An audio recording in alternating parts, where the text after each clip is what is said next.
Good Vach, and welcome to Thinking of Moshiach Part 6. Thank you to Torah Anytime for bringing this and all Torah around the world 24/7, although it's only being used Be'ezras Hashem 24/6. We're going to begin in this session the Maimer of Tzipis Yeshua of the Chafetz Chaim. Chafetz Chaim already 100 years ago at least, and more, was troubled with why there was so much rifyon, why there was such a lacking then even of connection to Torah and mitzvos, and what does it mean, and what can we attribute it to, and how can we understand it, and how can we be strengthened by it. And he writes, Hine bavonosenu arabim, in our days, Anu roim bekama makomos, we see in so many places, shenismotet hadas ma'od ma'od, that religion has become weakened and distorted, and has become foreign in so many places. It's an amazing thing. I once read that all the universities in this country, the Ivy Leagues, their imprimatur, their insignia, all have Hebrew on them.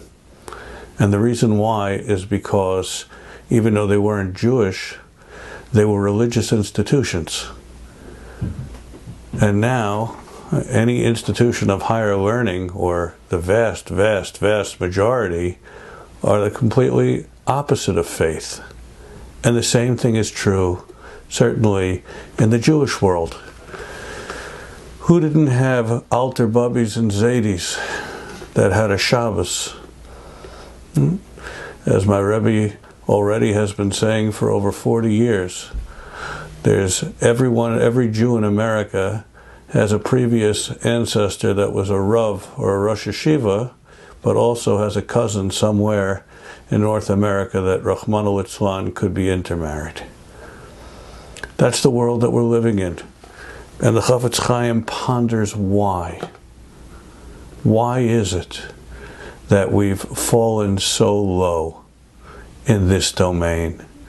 That of the only 15 million accounted for Jews, how many are truly Shomer Shabbos and knowledgeable? Maybe 2 million, halavai. Right? So he says the reason is because there's been a breakdown in the appreciation of the Olam HaNetzach, of the world of eternity, that this world is only a pathway to get to the next world. And without that understanding, belief, appreciation, and mission statement, it is possible to get lost in our local journey without seeing the big picture.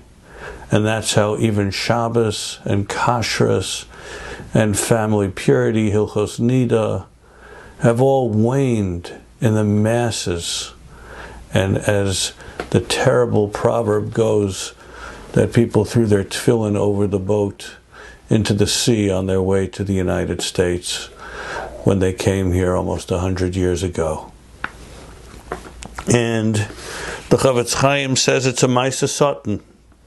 It's the way of the Yetzer Hara, that people forget about the fact that there's reward and there's consequences, there's punishments. My wife knows a woman who many years ago they were having a conversation, and my Rebbitzin just said, Oy vey, I hope HaKadosh Baruch Hu, I hope Hashem is not going to be punitive because of a certain deed. And this woman said, my God doesn't punish. My God doesn't do such a thing. It sounds like one of Terach's idols. My God doesn't do such a thing. We've lost the connection to Olam Haba. That is what has gotten us through all the millennia of challenges, of pogroms, of the Holocaust, of crusades, of intifadas. What has kept the Jewish people strong kept the kernel of faith in Soviet Jewry. After 70 years, they tried to knock out Yiddishkeit. And now some of the most fervent Yidden in the world are those that come from the Soviet Union. Was our understanding that there's something greater than what we see in front of our eyes. That there's more than this world. That there's an Olam HaNetzach. And that inspires us to behave. And as we've been studying up until now, we see that we live in a world of chaos. A world where chutzpah reigns. A world where children do not have respect for their elders. Pnei ador kepnei akelev, like the face of a dog who goes back over what it regurgitated. Chavetz Chaim says, it seems contradictory. It seems contradictory that if I'm telling you now, he says, that the footsteps of Moshiach can be heard, why is it that all these terrible things are taking place? He says, but on the other hand, we see that there's also an uprise, an upsurge of observance, of the tshuva movement, of families that have been distant from Yiddishkeit for generations, and all of a sudden have a rebirth, a reawakening. And the fact that we see both extremes taking place in front of our eyes, both the extreme falling away and the extreme dedication to truth.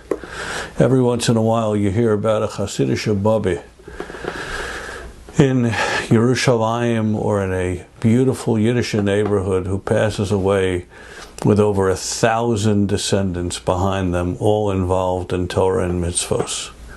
It almost seems that the truth, like Yam Suf, is being split in front of our eyes. That those that are connected are more connected than ever, and those that are disconnected are more disconnected than ever. There's no Shabbos, there's no Kashrus, there's no Taras HaMishpacha, there's no basic tenets. But the Chavetz Chaim says, don't fear. This is also part of the unfolding of the end of days.